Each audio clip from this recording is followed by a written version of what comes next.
Ipinag-utos ni PNP Chief General Romel Francisco Marbil sa lahat ng PNP units sa bansa na bilisan ang investigasyon at resolusyon ng mga naitalang insidente ng karahasan na may kinalaman sa katatapos lamang na 2025 national and local elections.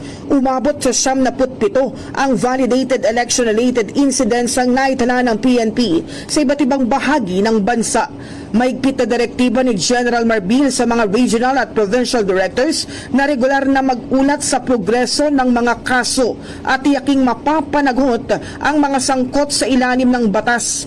Bagamat mas mababa ang bilang ng ERIs ngayong taon kumpara sa mga nakaraang halalan, binigang diin ni Marbil na hindi dapat baliwalain kahit isang kaso ng karahasan. Kasabay nito, hinimok ng PNP ang publiko na makipagtulungan sa mga otoridad at agad na magsumbong ng anumang impormasyon na maaaring makatulong sa investigasyon sa pamamagitan ng mga himpilan ng pulisya o sa kanilang official hotline. In the heart of changing lives, ako si Brigada Kath Austria ng 105.1 Brigada News sa Manila, The Music and News Authority. Brigada Balita Nationwide. Ang bahaging ito ay hatid sa atin ng Mom's Love ES1 Capsule. Simulang tuparin ang pangarap ng iyong anak. And starting now,